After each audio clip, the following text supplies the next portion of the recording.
Assalamualaikum warahmatullahi wabarakatuh. Halo guys, kembali lagi bersama saya Bobi Here dan kali ini kita akan bahas topik yang lagi hangat akhir-akhir ini yaitu tentang baperan gitu ya. Jadi di mana yang terakhir itu adalah ada dua momen di mana yang pertama itu yang terakhir itu SBY itu dia baper gitu kan. Jadi ketika dia menganggap ketika Nasdem itu memilih Caimin ya merangkul Caimin dan PKB-nya ya menjadi bagian dari koalisi gitu kan yang sebelumnya di luar gitu itu SBY baperan lalu dia di konferensi persnya ya di sidangnya itu dia mengeluhkan gitu curhat gitu kan. Nah, jadi bahkan menuduh Anies dan Nasdem itu ada pengkhianat gitu kan. Nah, jadi itu namanya baperan gitu. Jadi berkeluh kesah atas kondisi yang dari sekarang ini yang menimpa dirinya gitu, guys. Nah, dan sampai teganya menuduh Anies dan Nasdem itu pengkhianat gitu kan. Nah, itu baperan ya. Nah, di sebelumnya ada baperan yang yang dilakukan di salah satunya di pidato kemerdekaan 12 Agustus yang itu kan oleh Presiden Jokowi gitu kan. Nah, jadi dia tuh di situ harusnya dia kan menyampaikan sesuatu yang visi misi ke depan yang membuat kita tuh punya harapan terhadap bangsa ini terhadap bangsa ini gitu. Apa yang jadi bangsa ini, tapi tidak, dia malah curhat di situ kan, malah baper gitu. Bahwa dia dikatakan ini itu gitu kan. Nah, jadi itu adalah namanya baperan. Nah, jadi kalau kita lihat ya, presiden sekarang maupun presiden yang lalu itu baperan. Nah, itu alhamdulillah ya tidak terjadi pada Anies dan Anies sudah membuktikan kemarin. Jadi saya sangat salut sekali ketika Anies itu kan dituduh pengkhianat, dituduh seperti itulah. Jadi mainnya kurang elok. Nah, di situ Anies itu bukannya curhat dan bukannya ini, tapi dia malah dengan elegan menjawab itu semua di acara Mata Najwa. Jadi di situ dalam rangka dia diundang ya oleh Mata Najwa, dia diundang. Jadi dia menceritakan semuanya dalam rangka untuk menjelaskan duduk perkara sebenarnya dalam tanpa ada embel-embel curhat. Jadi dia tuh dalam rangka untuk menjelaskan semuanya gitu. Kenapa begini? Jadi karena dia kan posisinya bela diri. Posisinya bela diri, beda sama SBY itu kan bukan bela diri atau Jokowi kan bukan bela diri, tapi dalam artian menyampaikan begini loh sebenarnya gitu, ya kan. Jadi bukan bukan dia tuh ngeluh, oh Anies ini mengeluh misalnya, oh aku duduk pengkhianat, padahal tidak, bukan begitu, tapi dia tuh menjelaskan duduk perkara yang sebenarnya dalam rangka membela diri yang mana itu adalah agar publik tahu kalau yang terjadi itu begini loh gitu. Nah, jadi Anies itu tidak ada melakukan tidak, kalau SBY kan langsung bereaksi. SBY langsung bereaksi, Jokowi langsung bereaksi. Anies tidak. Anies itu tidak pernah, jadi Anies itu adalah capres yang tidak pernah baperan gitu. Nah, kalau dia misalnya menyampaikan sesuatu di publik ya dalam konteks dia tuh kayak ya kayak pidato atau apa itu, dia hanya menyampaikan keresahan. Dia mengkritik pemerintah, bukan pribadinya dikritik, tapi dia mengkritik tentang sistemnya ini gitu, sistem bernegara kita ini, di mana bahkan dia menyebut ada negeri Wakanda, Konoha gitu kan. Jadi betul-betul fokus pada bagaimana negeri ini kok sistemnya begini gitu loh. Nah, itu yang difokuskan Anies. Jadi dalam segi baperan, Anies menang banyak di sini. Ya, Anies menang banyak dalam segi baperan gitu. Beda dengan presiden kita yang sekarang dengan sebelumnya gitu kan. Nah, cuman kalau dilihat dari sisi yang lain ya, Anies sudah jelas itu tidak ada lawan dalam hal baperan ini ya. Beliau tidak baperan. Nah, kita bandingkan sekarang SBY dengan Jokowi. Nah, tapi kita lihat SBY lebih bagus pada Jokowi. Kenapa? Karena SBY ini meskipun beliau baperan, tapi beliau ini cukup baperan aja, curhat aja itu, tapi tidak melakukan langkah-langkah yang membahayakan publik gitu. Tidak melakukan langkah-langkah yang yang kita resahkan sebagai bentuk-bentuk kriminalisasi. Jadi bentuk-bentuk pelaporan publik gitu kan. Jadi pembungkaman publik tidak sampai kita, itu kita salut pada SBY. Jadi meskipun beliau itu baperan, tapi beliau tuh masih masih eh, menegakkan demokrasi, karena beliau itu tidak pernah pendukung-pendukungnya itu sampai berbuat seperti yang dilakukan oleh pendukung-pendukung Jokowi sekarang. Jadi contohnya kayak SBY kemarin, dilakukan seperti ini, dia merasa dilakukan seperti ini, lalu kayak waktu yang parah itu ya, waktu dia pernah di apa dihina sampai dengan kepala kerbau, itu saya lupa tuh apa, ini kepala kerbau ya itu, tapi beliau itu tidak pernah melakukan apa namanya memang melakukan pelaporan ya, karena memang sudah cukup parah. Masa itu tidak, memang esensinya sudah parah, betul-betul pengkhianatan yang betul-betul tidak esensial lagi gitu. Tapi itu dilakukan ini cuma sekali itu aja. Jadi nggak begitu sebegitu separah pemerintah sekarang. Nah, pemerintah sekarang, presiden kita sekarang ini ya sudah laporan gitu kan.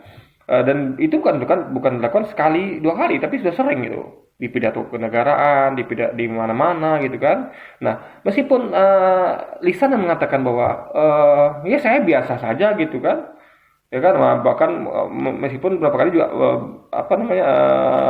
dia suruh katanya kita harus lawan gitu kan. Nah, ini kan masa melawan rakyat sendiri gitu. Jadi statementnya tuh pernah dia, meskipun kadang-kadang dia pakai kesan cuek, dalam artian tetap curhat tapi cuek gitu kan, biarin aja gitu kan. Tapi uh, pernah dia tingkat baper itu sampai dia katakan kita lawan gitu kan. Nah, di salah satu pidato. Jadi ini ya jauh lebih parah dibandingkan SBY gitu. SBY masih mending lah kan.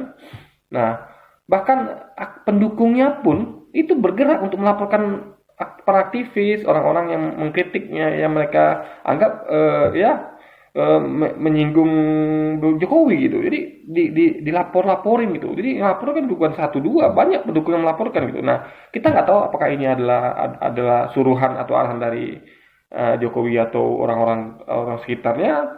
Ya, tapi yang pasti faktanya pendukungnya melakukan itu, laporan-laporan.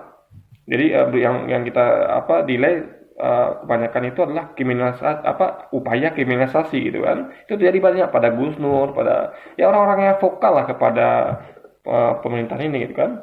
Nah,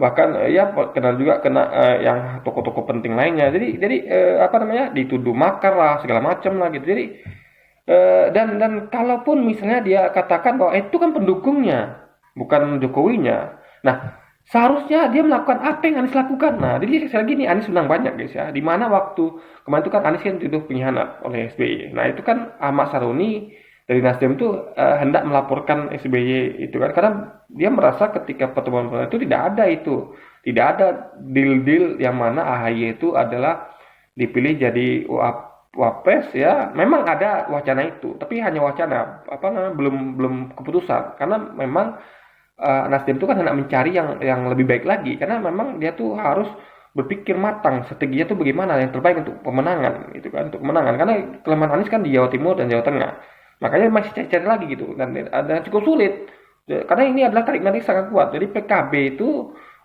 Golkar ya merapat, PAN juga merapat kepada Prabowo gitu kan.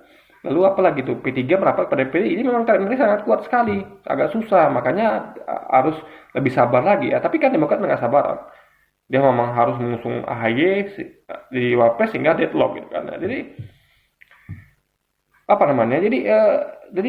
Dia statement SBY ini menurut Ahmad Saroni adalah hoax gitu, karena tidak pernah terjadi ada deal bahwa AHY jadi Wapres. Udah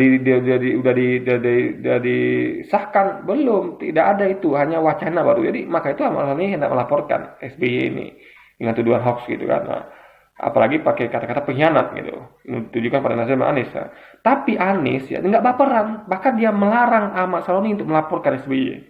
Coba anda bayangkan ya, dia melarang Ahmad Saroni ini untuk melaporkan SBY. Nah, ini membuktikan ya, jadi beliau saja belum memimpin, Aniesnya belum memimpin, tapi dia sudah melakukan itu. Bagaimana nanti kalau memimpin? Jadi dia tuh ada bayangkan ya, dia belum punya kekuasaan nih sekarang, tapi dia sudah mencegah orang yang hendak melaporkan pendukungnya hendak melaporkan orang lain yang yang mengkritik dirinya, yang mengatakan ini itu gitu kan. Nah, dia sudah mencegah itu untuk melaporkan. Apalagi nanti kalau dia memimpin, beda sama sekarang ya. Mungkin dia tidak, kita nggak punya bukti kalau dia menyuruh pendukungnya untuk melaporkan, tapi kan itu buzzer yang dibiayai oleh dia gitu. Kita tahu sekarang ada buzzer-buzzer yang memang itu dibiayai oleh pemerintah dan itu ada buktinya buzzer-buzzer itu gitu kan, fakta gitu. Perkara apakah mereka itu diarahkan pemerintah untuk melapor-laporkan itu kita nggak tahu. Tapi kuat dugaan begitu. Kenapa? Karena memang ya namanya dibayar. Tentu kalau bayar itu kalau membayar buzzer tentu kita nggak tahu apa saja komponen biaya itu. Apakah termasuk untuk melapor-laporkan ini gitu kan atau enggak? Kita nggak tahu. Tapi pasti buzzer itu biayai gitu. Jadi kuat dugaan ya sampai segitunya sampai melakukan pelaporan pun udah dirancang gitu kan. Nah, bisa jadi gitu kita nggak tahu. Nah, yang pasti harusnya beliau ini kan melakukan apa yang Anies lakukan. Itu mencegah itu para pendukungnya. Jangan melapor-lapor saja dengan gampang. Ini merusak demokrasi gitu. Karena ketika Anda melaporkan para aktivis, orang-orang yang kritis pada pemerintah, itu akan merusak citra pemerintah sendiri. Kenapa? Karena tidak bisa mengontrol pendukungnya gitu. Jadi orang-orang bahkan berasumsi bahwa pendukungnya itu memang disuruh oleh oleh pemerintah ini gitu untuk melapor-laporkan aktivis. Makanya itu sebenarnya kalau mereka salah itulah merusak diri mereka sendiri, merusak citra mereka gitu. Karena mereka orang yang berpegang demokrasi seperti Anies ini, ya dia tidak mau ada pelapor-pelaporan, ya biarkan saja gitu. Nah, jadi dari segi ini ya Anies itu menang banyak dibandingkan Jokowi maupun Prabowo. Nah inilah yang kita harapkan dari beliau. Jadi calon pemimpin seperti ini gitu. Terlepas ada beberapa kekurangan yang mungkin sebagian orang itu adalah kekurangan gitu. Ya kan kalau saya belum melihat kekurangan ini sekarang ini belum ada. Jadi hanya berupa asumsi-asumsi saja dan itu belum terbukti dan tidak belum terbukti gitu. Asumsi-asumsi saja. Saya belum melihat ada kelemahan Anies yang apa. Cuman karena kalau misalnya kata orang dia itu adalah petugas partainya Sumatera, tidak. Karena dia harus menjelaskan di matanya juga itu bagaimana duduk perkaranya. Bahwa memang yang punya yang penting itu pusat vital itu kan adalah di ketua partai. Nah dia itu menjalankan amanah itu karena partai nomor satu. Karena tanpa ada partai tidak bisa dia belayar gitu kan. Jadi partai itu kuncinya. Makanya presiden pun harus negosiasi atau pandai-pandai dengan partai. Nggak bisa presiden itu apalagi masih capres punya veto itu belum bisa. Mungkin nanti presiden bisa, tapi tetap dia harus koordinasi dengan partai. Kenapa? Karena ya itu tadi partai lah yang membawa dia maju jadi presiden. Makanya Anies itu tipe orang yang kalau menurut dia ini masih masuk visi misi ya dia akan terima. Makanya ketika kemarin dimajukan Caimin sebagai calonnya, dia menimbang-nimbang dan dia merasa klop cocok, nggak ada masalah gitu. Tidak mengganggu visi misi itu yang penting.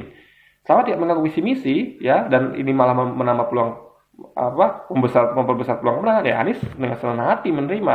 Jadi intervensinya yang dilakukan Surya Paloh itu tidak merusak visi misi Anies gitu sebagai calon presiden ke depannya gitu. Nah itu penting guys. Jadi yang harus Anda pahami adalah ini tidak merusak visi misi. Yang bahayanya kalau yang dilakukan Anies itu adalah dia tuh tunduk tapi dia tuh mengorbankan visi misinya, itu baru bahaya, itu baru kita waspada. Tapi ini kan tidak, ini malah hal yang bagus sekali gitu. Ya kan, satu hal yang Anies pertimbangkan bagus dan tidak merusak visi misi malah bagus untuk menambah elektabilitas dan menutupi kelemahan Anies di Jawa Tengah dan Jawa Timur. Oke guys, ini mungkin sekian dulu aja video kita kali ini ya tentang baperan gitu. Sampai jumpa lagi di video-video selanjutnya. Wassalamualaikum warahmatullahi wabarakatuh guys.